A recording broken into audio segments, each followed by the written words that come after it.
I'm happiest in the saddle. A fellow sportsman. I am an FBI agent! Great Scott! What do you say we cut the chit-chat? A-hole! Dogs and cats living together, mass hysteria! Come with me if you want to live. Hello, and welcome to Retro Ramble. I'm Charlie McGee. I'm George McGee. And this time we are traveling back to 1997 to review the cult action rom-com classic that is Grosse Point Blank. We're going back to where we began. So when we first started, for some reason, our first few podcasts, we focused on 1997 because it was a great year for film. I mean, some people will say there were better years. 99 is a very strong year. But I think 1997 had a good sort of diverse spread of films in terms of genres and blockbusters, cult films. And this one, we actually put it out to a vote. So there was a few in the mix, but I think overwhelmingly people voted for this. And I was quite surprised at how many people voted for this film, but I am very happy to be doing it. Well, remind everyone, what were the options? So we had this, The Fifth Element, which is also 97, Truman Show, which was 98, which I thought would have taken it, yeah. Which was actually probably, I think, the lowest, I think. And then we had the Brendan Fraser starring The Mummy, not the Tom Cruise Mummy, the 1999 Mummy, which is a lot of fun, and I'm sure we'll get around to doing at some point. One of the first DVDs I ever owned. I remember that, but wasn't this also one of your first DVDs as well? Am I making that up? Oh, no, it was. That's what I'm saying. So this was very much... I think the thing to point out was... Or should we get into that later? Well, no, just I mean, when DVD arrived, it was very much the films that were new when DVDs recent, arrived. Yeah. 99, and Grosse Point Blank was an action comedy that had come out very recently, so it was immediately put on the same media. So, yeah, we're going to be going to a lot of 1997 places. We're basically saying we've got some experience here. We've covered Air Force One, Face Off, Starship Troopers, all from this year. Yeah, I mean, it is a year worthy going back, but for anyone who's listened before, you know what to expect. But for anybody else, here's George with a quick word on some general housekeeping.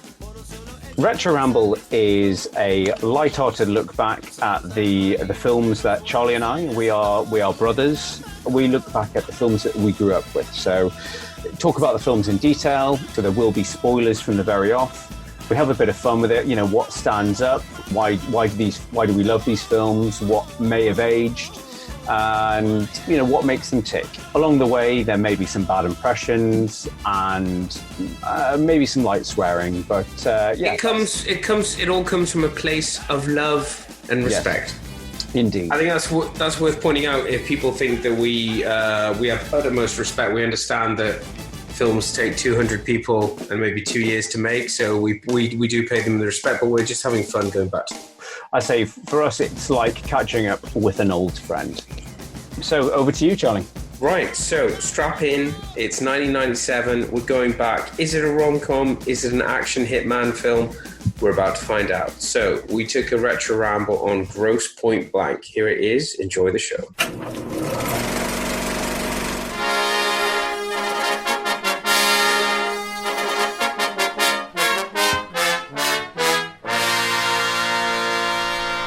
Dear Points High alumni, can you believe it's been 10 years since you left Grosse Point? Don't tease me, you know what I do for a living. I just honestly don't know what I have in common with those people anymore. And what am I going to say? Killed the president of Paraguay with a fork. How have you been? Go see some old friends. Have some punch. Visit with what's her name? Debbie. Don't kill anybody for a few days. See what it feels like. I'll give it a shot. No, don't give it a shot. Don't shoot anything. I'm a pet psychiatrist. I sell couch insurance. I lead a weekend men's group. We specialize in ritual killings. Hi, I'm Martin. You remember me? Oh, I know who you are. What'd I miss? What, since you stood me up on prom night and vanished without a word? Babe, I got you, babe. I'll come home. I got you, babe. Yeah, I'm putting together a little concern. You mean like a union? You in trouble? Just a moment.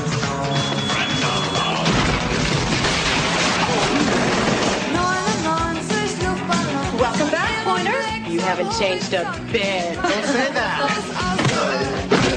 What do you do, Mark? Professional killer. Good for you. It's a growth industry. Do you have to do postgraduate work for that, or can you jump right in? There's a contract out in your life, but I'm not going to do it. It's either because I'm in love with your daughter or I have a newfound respect for life. That punk is either in love with that guy's daughter or he has a newfound respect for life. Debbie, I'm in love with you. I know we can make this relationship work. It's not easy for me. I always control my emotions. I just need time to change. Why don't you just join the union? This union, is there going to be meetings? Of course! No meetings. I want you to think about this, and you don't have to answer it now. But Debbie, will you marry me?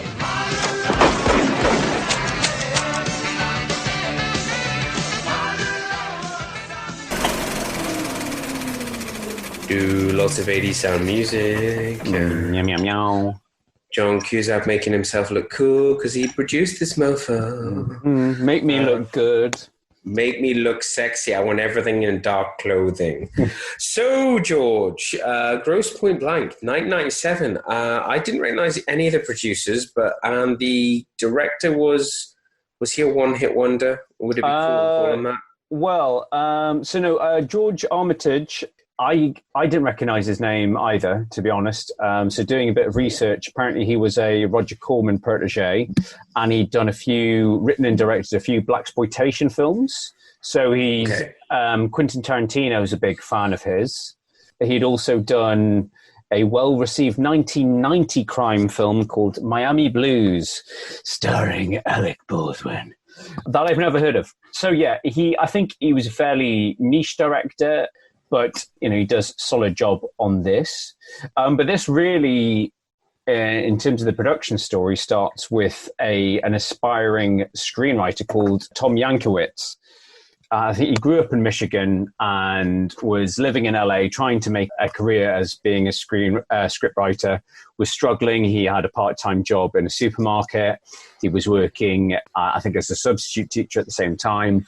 And whilst this was going on, he received a letter for his high school 10-year reunion and got a complete panic of, well, what have I accomplished? Since I left school, I've done nothing. I'm a failure, blah, blah, blah.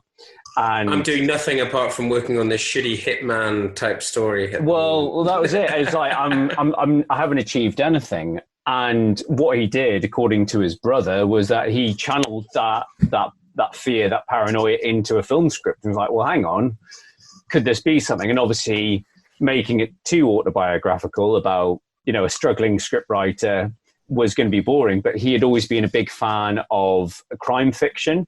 So that's when he spun in what if a guy has to go back to his high school reunion and he's become a hitman?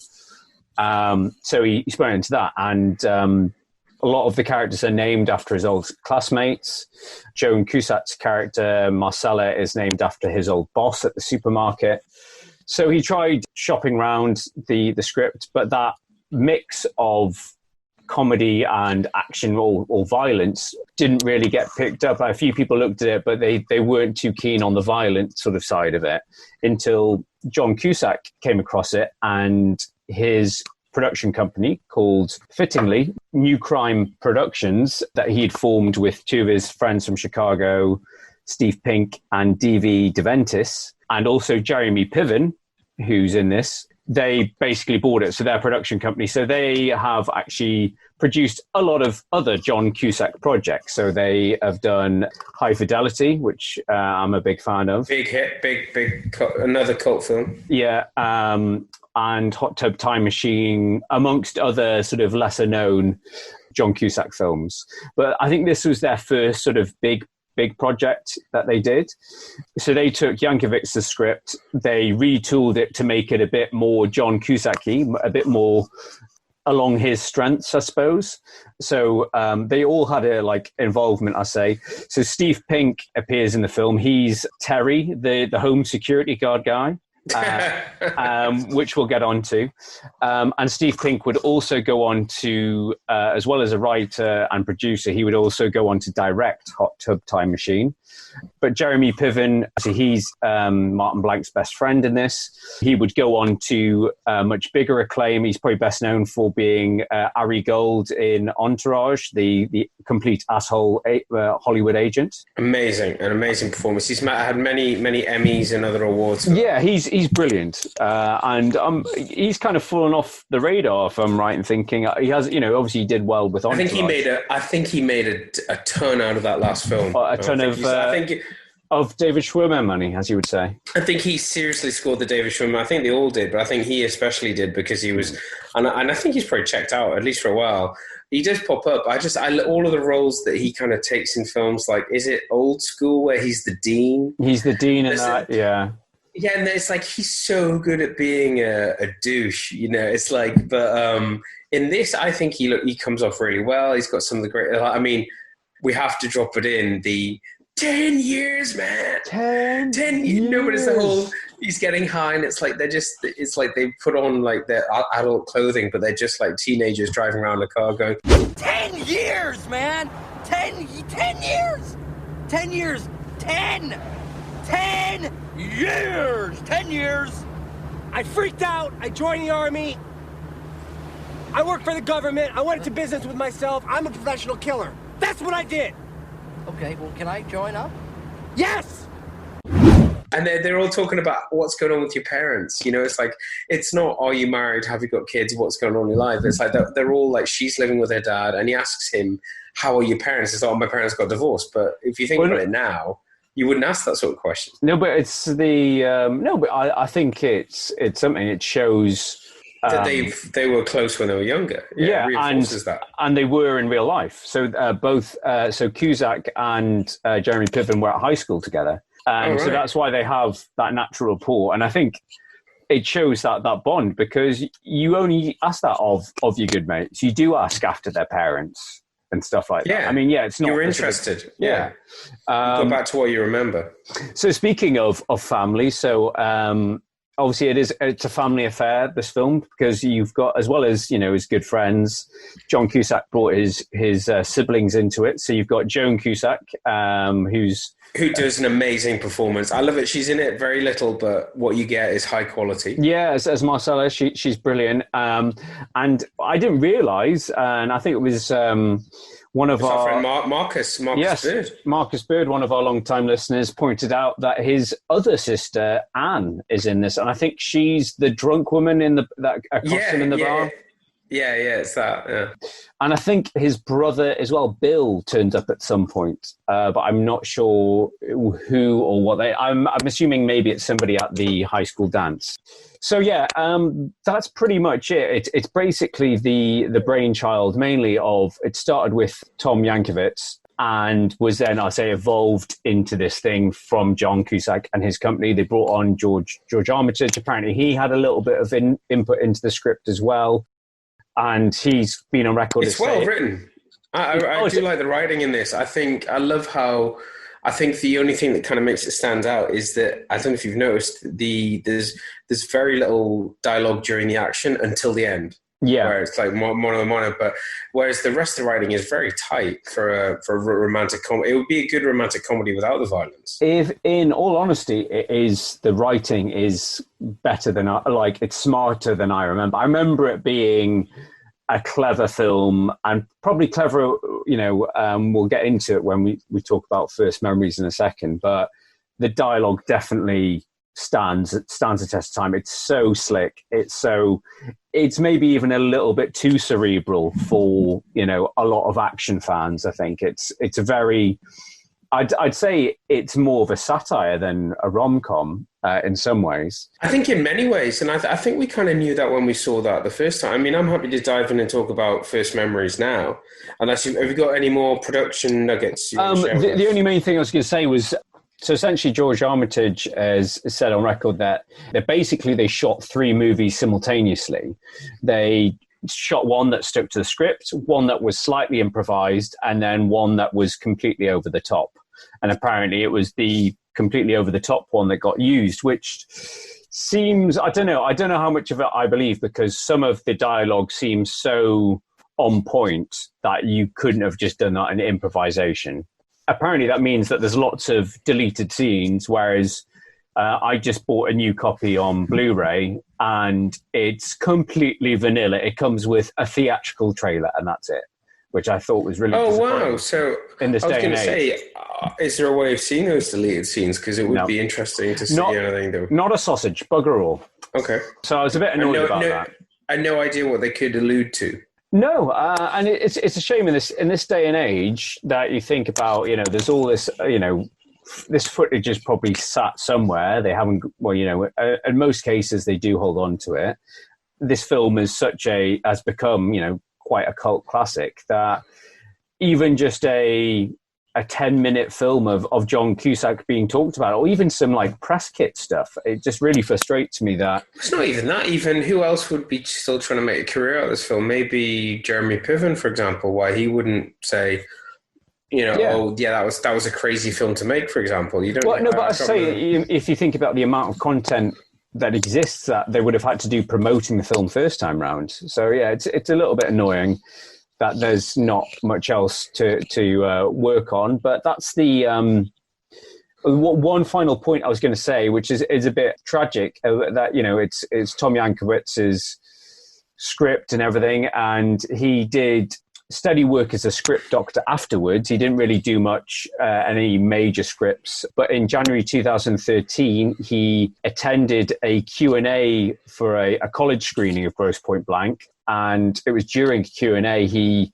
collapsed and was taken to hospital and died that night. And apparently he was in good health, and they said that it might have been due to some bronchitis he had. So he just dropped dead in the middle of a Q&A for this film. So it's quite a shame, but apparently he was quite a secluded guy. He sort of kept to himself. He shunned the limelight. But yeah, this is his baby essentially.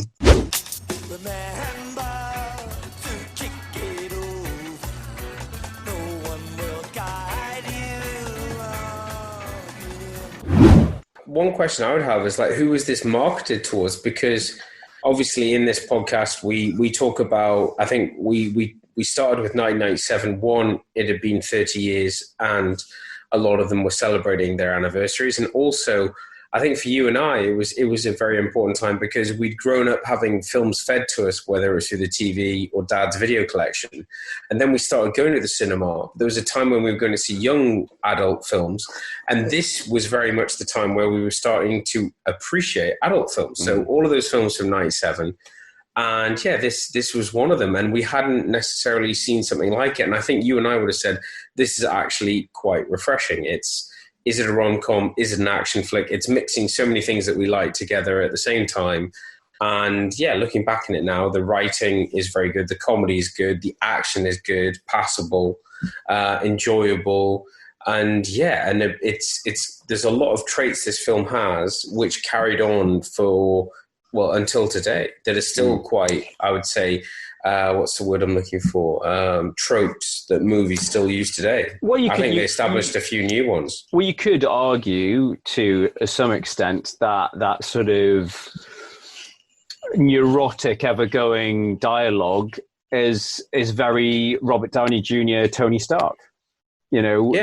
Especially at the end when he's going through, when he's telling when it's in the house at the very end of the film. I know I'm jumping ahead, but there is a very different when he talks. He keeps saying almost the same thing for the first half of the film and the same thing for the second half of the film, but he keeps on adding to it each time. And then it's like this rapid fire delivery.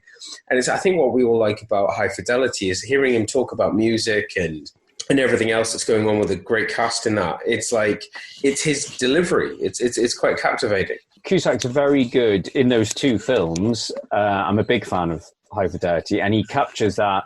I was going to say male midlife crisis, but it's probably more sort of somewhere between quarter and quarter and a third midlife crisis. Well, no, but it's this turning 30. It's this what this film is aimed at. It's you've had 10 years since school. 10 years, man, 10 years. What have you done with yourself? And I think he plays that character very well. Well, I've done this, I've done that, and he's done that in a few other films, High Fidelity and whatever. What are you doing with your life? He captures that vocalizing that inner dialogue of what's going on in your head, those fears, those insecurities. and it's brilliant. The fact that's how this, the whole spin of this film is that it works on different levels. The fact that, you'd think a hitman is going to be ultra confident. He's going to be obviously confident in his job and so meticulous, but yet when it comes to going home and seeing his whole high school crowd, he's a mess. Well, yeah, because, it's funny that this is a character that we keep on revisiting, whether it's Leon, or whether it's Grosse Point Blank, both 90s. And then, before them, you had the Charles Bronson Death Wish, we had the Dirty Harry, and now we've got John Wick. It's funny how that we keep going back to this one lone figure who's out for justice. All this sort of things like... The penalty is death, whatever you want to call it, is the death wish or whatever. But this was, that's what I love about this film. It's what I call a mashup. It was like, what I really enjoyed about going to see this film was, it was like, it does the rom-com bits well, it does the comedy bits well, it does the action bits well. And the soundtrack is amazing. So I think that's why this film really has held together over the years. It's like, it's got so much to love about it. Yeah, in all honesty, there's this sort of 1997 seems to stick in my mind for films quite vividly, because I think it was when I first started properly reading Empire magazine, and I remember all the features, they were talking about when they talk about the spring summer preview, and that was back when you used to get videotapes with trailers on and stuff like that. And I remember Empire hyping it up, that pre-hype of, obviously some people had already, critics had already seen it and said how smart, how funny, how brilliant it was. And this was against, blockbusters were getting bigger and bigger and special effects were getting crazy and crazy. You think about 1997, as we frequently touch back on, was, summer of Batman and Robin. And, you'd had things like Independence Day and things like that. So they were getting more spectacle driven, whereas this was getting so much buzz because it was such a great black comedy. It was so smart. And I think I enjoy, I would have been 14 at the time. I really enjoyed it. I remember watching it on video, and I think, I'm trying to think, would you've been living in Edinburgh at this point, or were you still at home? Well, think about 97 and 98. So it's like, uni was 99 to 2001. No, 99. No, I was trying to think whether we'd watch this together, but I think... No, I was coming back home quite, because I was only up in Edinburgh. I was coming home at least once a month, just to party with all the people who hadn't left the Northeast. There was still a big group of people there. But no, I remember I had the type of DVD box that was kind of like a folded cardboard. It wasn't the plastic. The cheap one. Yeah. Hey man, it was recyclable. It was cardboard, man. Mostly cardboard. No, but the ones, they seem flimsy, but compared to plastic, it was just that little bit different. It had like a clip round, and it was. I don't know. I guess you say it's a great movie. Looking back on it now, it looks like a great John Cusack vehicle. He does a good job. He does a great job, and you like him more in this film than maybe some other. What I was trying to say is that I really enjoyed it first time I watched it, but I don't think I appreciated how good, how clever it was. I took it on face value that yes, it was funny, it had some good action, but as we've talked about, in terms of the satire, how clever a deconstruction of it's a big comment on commercialization. The whole running joke with Dan Ackroyd about the union of assassins trying to commercialize assassinations. The fact that his house has become a mini mart. Exactly. Your suburban home you've lost your suburban home to a commercial entity.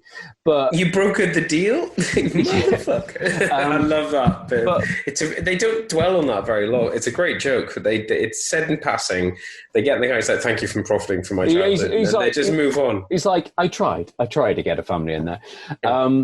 But also that it's a little bit postmodern in terms of that, John Cusack started as in teen films, but they weren't John Hughes films, but they were very similar, like Say Anything and stuff like that. So they had high school reunions in them.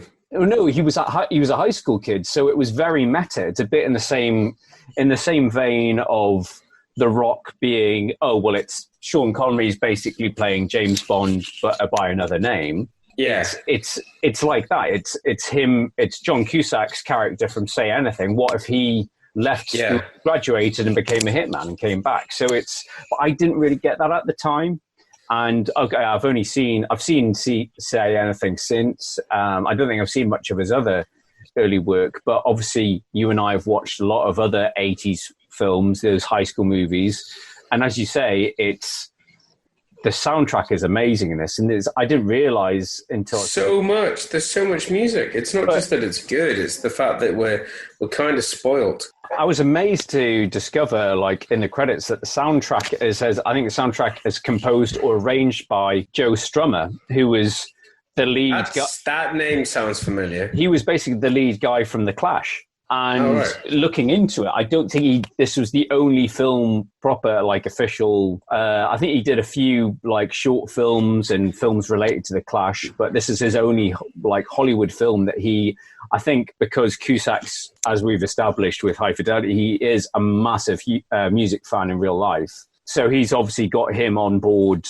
Got some really good contacts as well. And it's very important to him. If he's producing the film, he wants that sort of stuff. And I forgot like how good the soundtrack is. I mean, I did too. I remembered it being very retro. Like I love the little fact that her radio station is playing out speakers, and it's kind of like the mood of the town. I remember that, and I remember it having some banging tracks. I didn't remember exactly how many they had. Yeah, just going through the track list for the soundtrack. I mean, it's ridiculous. I mean, for me, I really remember, and I think it's probably the first film that introduced me to Blister in the Sun by the Violent Femmes, but Mirror in the Bathroom, Under Pressure, obviously Guns N' Roses' Live and Let Die for that brilliant shootout sequence in the... But I love with that bit with Live and Let Die. Doom.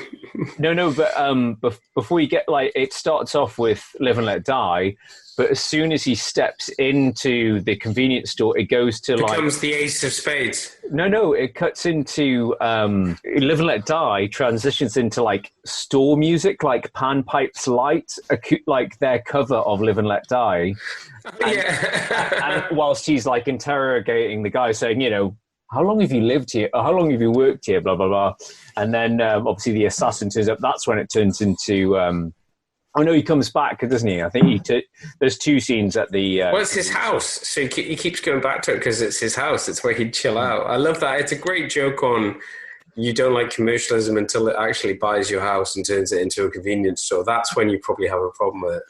But speaking of the Doom 2 arcade, now this is something that took me out of the film when watching it first time around and shows my geek credentials. But I was like... Because we'd never seen one, and why would Doom be in an arcade? It was a PC game. It didn't exist. It was made purely for the film, apparently. I'm not sure why... This was something that I can remember discussing with you and us geeking out on back in the day. Yeah, because I don't know, Doom just seemed a bit too violent to be an arcade game. I know we're talking about the era of Mortal Kombat and stuff, but... It worked for that scene. Yeah. Well, that's it. Definitely worked for that scene. Where the guy's the employee's just totally in his own zone whilst carnage is going on around. Let me go on, like I blister in the sun. Let me go on, big hands, I know you're the one. I realise we're going all over the place on this, but things I loved is I love the fact that I say it's part of the satire and the commercialization of being a mercenary. But I just love how mundane Martin Blank's office is. When he goes in to see Marcella, he's got it's like a cheap lawyer's office, isn't it? Yeah. You've got filing cabinets. You've got the paintings of ships on the wall, and it's she's arguing with suppliers about the price of bullets. I just love whilst giving. Cooking advice at the same time on two different lines. Yeah, I just love that sort of that mundaneness of it all. Just this is how this is how what goes on in their spare time, sort of type thing. I think there's as well as the Live and Let Die cover, you've got another Bond reference with the poison trick. Yes, with Down the Line, I was like, that's such a homage to You Only Live Twice. Because it's the same thing in You Only Live Twice, doesn't it? It's just the last second he moves. Yeah, well, because he moves, and then his wife is his bride. My Japanese bride gets the Persian. I had my chest hair taken out for this. I got turned into Spock. But again, one of the things that I forgot about this, the ever reliable Alan Arkin as the psychiatrist that's more neurotic than his patient. Shouldn't you be taking notes or something? I'm not taking notes, Martin, because I'm not your doctor. Please don't start with that stuff again. Martin, I'm emotionally involved with you. How are you emotionally involved with me? I'm afraid of you. You're afraid of me. And that constitutes an emotional involvement, and it would be unethical for me to work with you under those circumstances. Don't you think maybe you're just upset because I told you what I do for a living and you got upset and you're letting it interfere with our dynamic? Whoa. Oh, he's brilliant. And I remember, he pops up. I mean, I'm sure I know he has a well-established career. I just haven't watched all of the films of him younger. I just know Alan Arkin from 90s onwards. But every time he turns up, it's just he's got that dry, that delivery that is just music to your ears. You really sit back and listen. And I think they do a really good job of the whole shrinks, the fact that people were seeing that my therapist says I shouldn't do this. And Minnie Driver makes a joke about that. You've got to go to your herbalist. You've got to do this. You've got to do that. It's like your national duty. To take care of your mental health. I thought that was quite an eye-opening statement to hear in a film. Yeah. I don't know, was that satirical? Or maybe tongue-in-cheek? I don't know. But I just love the fact that he's just well, I just don't understand why my job's a problem. We were making such good progress. And he's like, you kill people. I mean, you can see where they came from with his premise. It's give him a shrink, have everyone know, and have him tell everybody what he does. Let him be totally upfront and normal about it. It's just a job. Yeah. This is it. The whole thing about this is it's just what I do for a living. It's not personal. Well, that's it. That's one of the lines I've written down. It's late in the film, but I love the line, psychopaths kill for no reason. I kill for money. It's a job. And then he goes, that didn't come out right. Yeah, but it's so true. But I think there is some rapid fire. What I like about this film is how you're lulled into this sense of it's a rom-com, but maybe it's a black comedy rom-com. Yeah, there's going to be some murders in it. That's given from the get-go. But what I like is where it ends up in terms of the fact that it keeps changing the tone. It's I think he suddenly starts getting very vocal at the end when when there's the whole shootout at the house. He starts getting and he's like, so I went to the army and I had a certain profile and it matched the thing and I did some jobs for the CIA and now I'm a contract killer. And the way he goes through it, and then he's like, well, democracy is actually just an image. It's actually all governments are corrupt. And there's some things that's rapid fire thrown at you, and she's also just as, she's grounded in her character, in her role. She's opposing. Well, that's it. I really like that she's not a damsel in distress. Not at all. She's so gutsy. She completely humiliates him and puts him in his place. From the get-go, yeah. From the get-go. But obviously, she's her own woman. She's very intelligent, brilliantly played by Minnie Driver, and it made me sort of miss Minnie Driver. I don't know, whether she just, decided to. She was. She was hot shit back then. Yeah, so was he. This was, ironically, Jeremy Piven wasn't. This was the beginning of Jeremy's star. Well, if you think this was the same year Minnie Driver did and was nominated for Good Will Hunting, so she had a blinding year for, That's how I explained it to Louise. Louise was like, "Who's the girl in this?" I was like, "The girl from Will." She was like, "I'm not going to say." I said Minnie Driver, and she was like, "What? Is that a car?" Yeah, jokes aside, she was in Good Will Hunting. She's like, oh, yeah. Do you not remember? She was in Goldeneye as well. And Louise is just blank face. What? Fun fact, darling. You and I were chatting about this. There's so many good characters in this. We've already talked about most of them already, but there's the little roles. You've got Hank Azaria, who's the man of 1,000 voices from The Simpsons as one of the is it DEA agents or NSA? NSA agents, yeah. And again, it's a very convoluted plot. He's going back for his high school reunion. He's botched up a few jobs. He's got Dan Ackroyd's grocer, trying to steal the job off him, who's called in the NSA agents. He's also got what's he called? Felix Le Poubelle. And what does Le Poubelle mean, Charlie? Rubbish. Felix the rubbish bin is after him as well. We'll get on to him.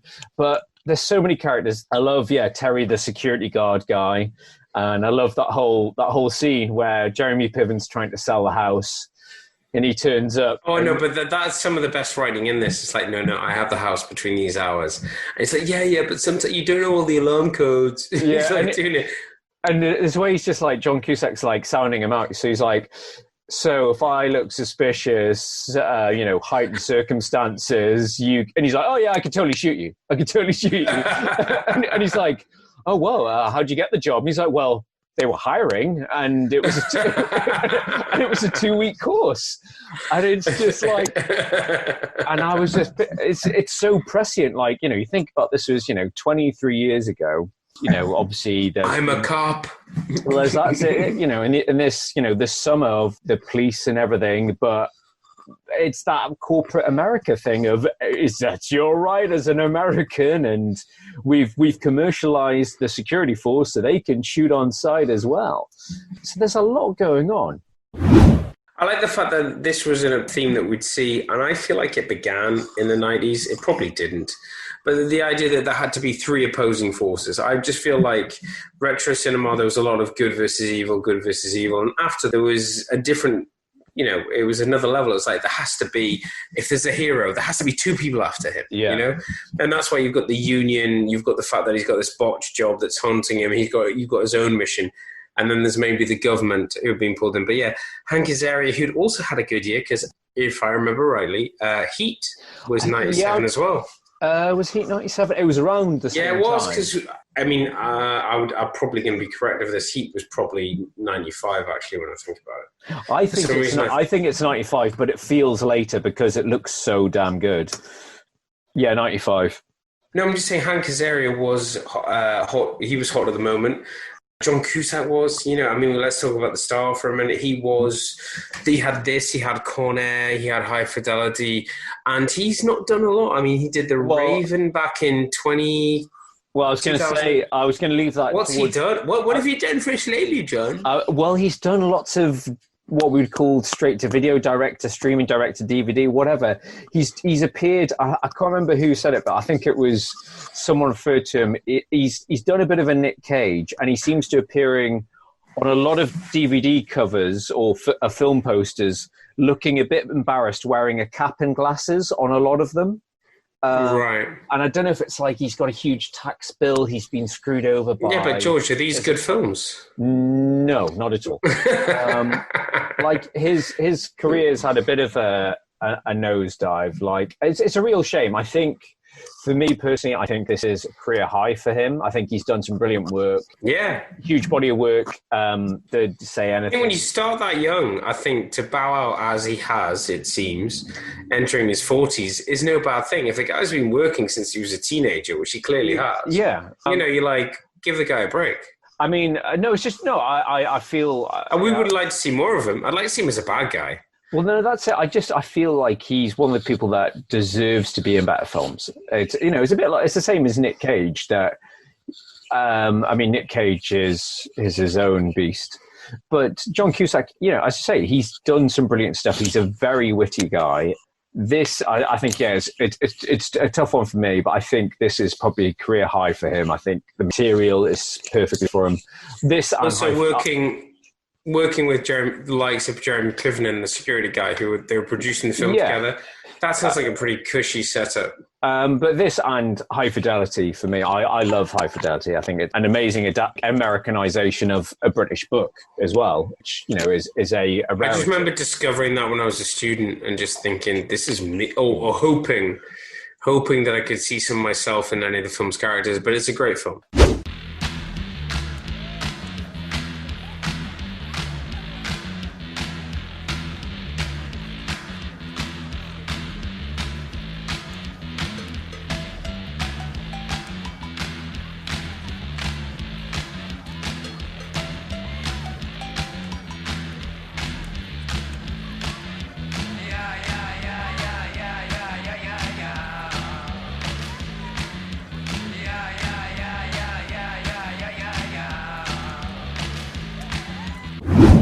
So getting towards the end, there's a few things I want to talk about. So we haven't actually got to the high school reunion yet, but it's so relatable. You know, Bobby Beamer, the fucking the bully that everyone still wants to fight you. That still wants to fight you. That wants. We've all been there, but that just wants to be loved. And I just love his line of I've got words. You know, but then afterwards, you want to do some blow? Yes. And we've all got friends like that too. The bit I completely forgot about is it the wrestling guy that he goes up to, like, hey, blank, and like the way like John Cusack takes him out. Debbie's dad, who was a big actor in 24, and he's a character actor from the 90s. He's been so many things. He's the general from Lethal Weapon. He's the general. Isn't he General Motors? General McAllister. He was in Nam. Oh, sorry, he's in Lethal Weapon, of course. Yeah, Lethal Weapon. I thought you were saying he was General Motors. It's not Christmas until I see General McAllister roasting his nuts in that car. But final point about all the actors in this. So Felix Le Poubelle, and I remember this used to be, you and I used to use this line all the time when he turns up at the high school reunion. It is I. And then he looks at the thing, Sydney Fierstein. It's like, yeah, it's brilliant. Have you been abroad? And who might you be? It is I, Sidney Feldman. It is I. Brilliant. Yeah. So the guy who plays him is called Benny Urquidez, also known as Benny the Jet Urquidez, who has 9 black belts and was a competitive fighter in the 60s and 70s before I rediscovered him. Apparently he's very famous. He's in one of the best fight scenes, voted of all time, with Jackie Chan in a film that we need to see called Wheels on Meals, not Meals on Wheels, but Wheels on Meals. Right. So that fight he has with Jackie Chan is seen as one of the best fights ever done. I've definitely seen the fight. I just haven't seen the film. But not other than that, he also appears in Roadhouse. That's where I know him from. And he trained Swayze for that. But the reason he got the role in this is because is because he's John Cusack's kickbox instructor. And he taught John Cusack to kickbox for Say Anything in the 80s, and John Cusack kept on practicing it. So it was just like, oh yeah, I need somebody who can kick ass in my new film. Do you want to be in? So, can we talk about that for a minute? Because I think you and I, as I think probably best described as retired martial artists, he's lit. He's doing those high kicks himself, Cusack, in this. Oh, yeah. It's an impressive fight when he has it. Well, the guy who I now know is obviously his instructor. That is some showdown. I remember I was like, oh, no, got to pause this bit. I'll come back. I'll refill my glass. This is going to be a great scene. It's brilliantly choreographed. Still stands up today. It's a great scene. Well, apparently, I think reading about that Jackie Chan fight in Wheels on Meals, apparently Benny was a man that would not pull his punches. So, he properly gave it his all. But I think that's why he makes it such a convincing fight scene, because it just goes all out. And I imagine, obviously, if he's been sparring with John Cusack for the best part of 10, 15 years, they're going to have a good fighting rapport. And when he's in the shop, he's not just some bit player. He's technically the bad guy. Yeah. And that brings us to someone who George and I have a lot of love for, and I think we have to address, is the Ackroyd. The Dan Ackroyd in this film. Mr. Grosser. Whenever he is on the screen, I am ready to laugh. I don't know what it is about this guy. It's like... for me... he's such a good bad guy, but there's something about him. Is it just his film? I know he hasn't made enough films. I have not seen him in a bad film, but that's only because I haven't watched all the bad ones. I think he's been in his fair share of stinkers, but for me, I think this is the last. A bit like we talked about Gene Hackman. A bit like we talked about. Where did he go? No, but a bit like Bowfinger. I think Steve Martin and Eddie Murphy. I think this for me is Dan Aykroyd's last great role. But no, yeah, Dan Aykroyd is amazing in this. I mean, he seems to sort of merge all of the Dan Aykroydisms into one role. It's a little bit Dragnetty when they're in the cafe, that face off, and he's giving his order and he's just like, What do you have? 2 poached eggs, scrape off the milky white stuff. Hash browns well done. English muffin for the bread and a coffee.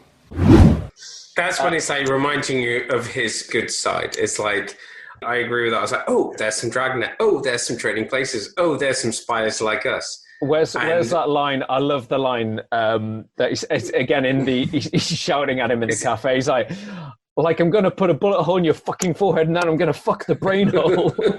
That's when she's just turning up with her food. That was a brilliant bit of comedy. It's here are your dishes. Yeah, and it's the fact that he's so like matter of fact, he's homicidal, completely homicidal maniac, handing out his vitamin pills to people. But and bing bing bing popcorn. No, he's amazing in this, and it's, as you say, like it's a shame that they never made a sequel of this, and it's a shame they killed him off because there could have been so much more mileage to it. Was he dead? I think in today's world he could come back from that TV on the head. I got better. Save it for DVD extras. Yeah. Speaking of which, shall we? Well, I think we're gonna. Yeah, we're gonna have to let them in. Okay. Your scientists were so preoccupied with whether or not they could that they didn't stop to think if they should. So, Coulda Woulda Shoulda is where George and I discuss mostly actors, sometimes directors, but actors that were considered for the roles but didn't get them. So, George, who have we got for Grosse Point Blank?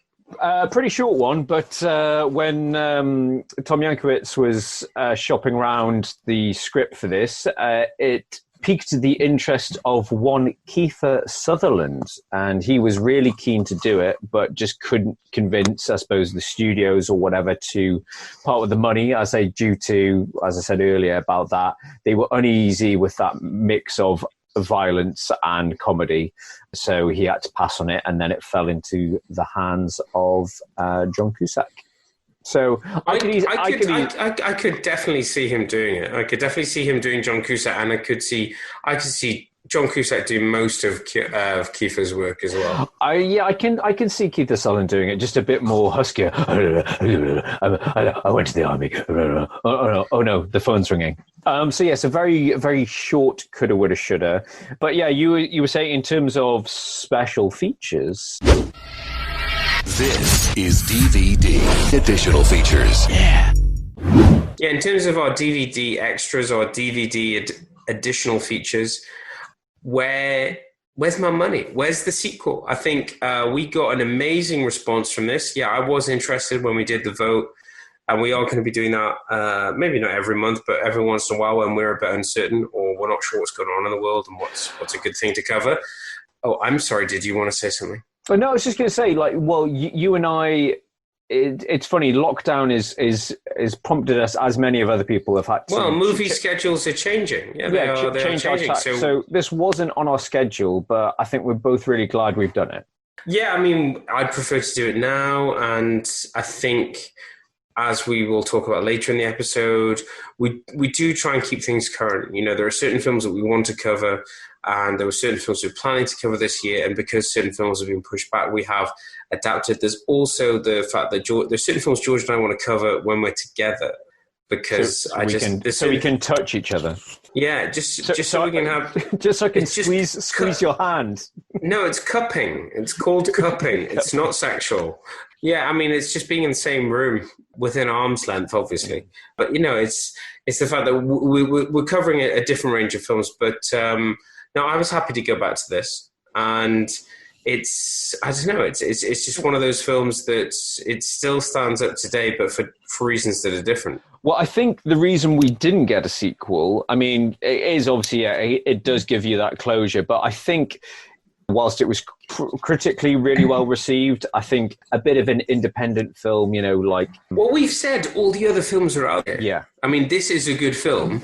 Studios are churning them out that year. And stands what a up. Film! What a year for film! And this is on the list, but is it better than I can think of off the top of my head? I can think of 3 or 4 other films that are better than this film. And that sometimes, if people only go to the cinema twice a year, Yeah. You know, it's like, that's what makes the difference. It's got to be stunning. I would probably, if I was, held at gunpoint and someone said, what was your top 10 for 97? It would probably, I reckon it would creep in there. Oh, it would definitely be top 10, but you've got to factor in that there's, it was a strong year. It was a very strong year. Well, as we've already covered. We haven't even got to Volcano or Batman and Robin. I'm not sure. We've talked about that. I'm not sure we're ever going to get to Batman and Robin. But speaking of something you would expect it, would you say that's the end of special features? I can't think of any other spin-off. I think for me, what I would like to say is it did feel a bit zeitgeisty in that it felt like a kind of like the gunplay and the sound effects. The physical explosion of the mini-mart blowing up is damn good. And I love the fact that they throw something at him when the debris is falling afterwards. Yeah. They throw something at him and it just adds something to it. And the guy is like, no, I'm pissed and I gotta find a job, man. It was like really speaking to the audience, like, what would you do if the place you worked at blew up? It's like, well, I have to get another fucking job, man. I like that. And I don't know, would it be wrong to say that this is a date movie? Why else would you put a romantic comedy with an action flick unless you were trying to hijack two different audiences? That's the only thing I can see that stands out. No, I don't think there's too much violence in it. I mean, obviously there's the main fight with Benny the Jet, where he stabs him in the neck. Apart from that, it's not overly gory. No, and the bit with the frying pan at the end. That's more Tom and Jerry-esque, No, but the fact that he hits him, then he shoots him, and then he shoots him, and then he hits him again. And he's got a bit of blood on his face. That was kind of quirky. I found that quite satirical. It was like, I'm Hitman, and he says that at one point during the film, sometimes you get to enjoy it. you know? And she's like, oh my God, shock horror. It's like, well, I just enjoy doing a good job. And so, I think the thing that's about this film is, I think one of our Facebook followers said this, that they caught this on cable. Yeah. And they were like, I thought this was a rom-com, and I turned it on and I watched it, and I was very happily surprised. And I reckon that probably about a third of the people who've watched this film probably weren't expecting that, but would take it. And I think that's probably why it stood up to the test of time, because it has actually satisfied the diehard John Cusack fans and everybody else who like the comedy side of it. I think it is a cult film, but I think it definitely stands the test of time. I think it's got some great writing. And as you say, I think, a lot of people, it's a good sort of date movie. Well, but with the soundtrack as well. Cracking. I forgot how good the soundtrack is. The soundtrack's amazing. It's like there's Killing Fields. Yeah, there's Echo and the Bunnymen. I love that track. Yeah. It just took me back to Donnie Darko. I was like, this film and Donnie Darko have a lot in common, mainly on the soundtrack. Yeah. But you could almost splice scenes together, because they do. I think they share at least two different tracks.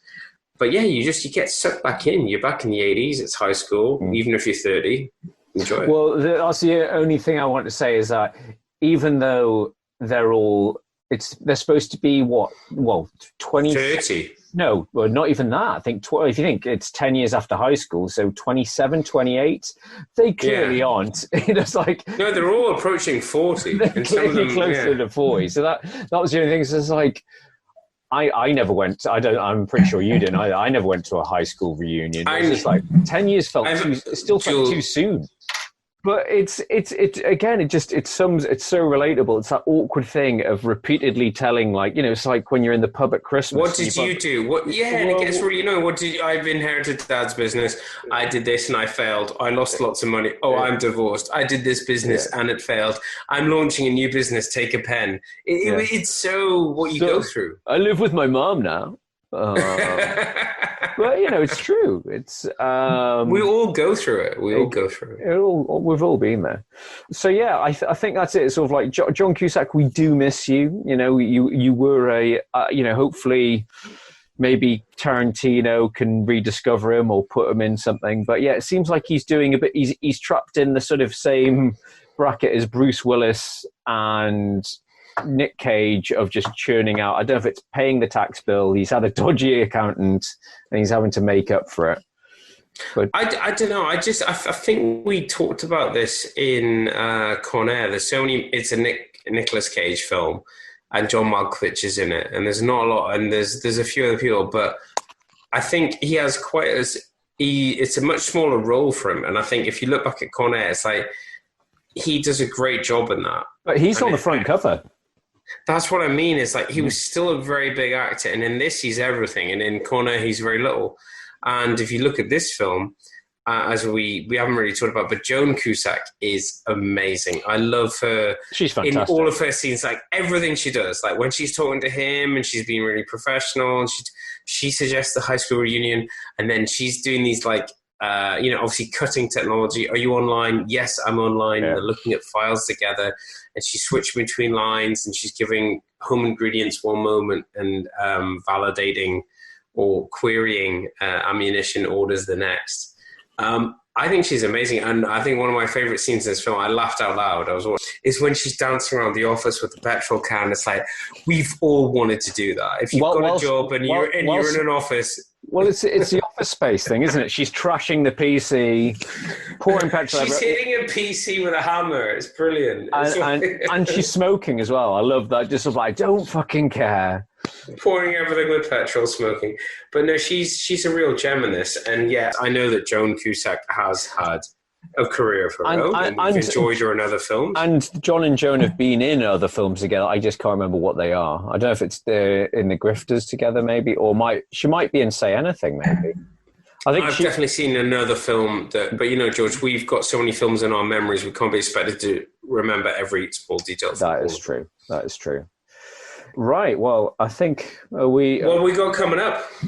Well, we weren't sure if we were going to do it because we weren't sure what was going to happen with the release date. But yeah, Bill and Ted Face the Music is going to be released on video on demand and cinemas. If cinemas are open still, then who knows?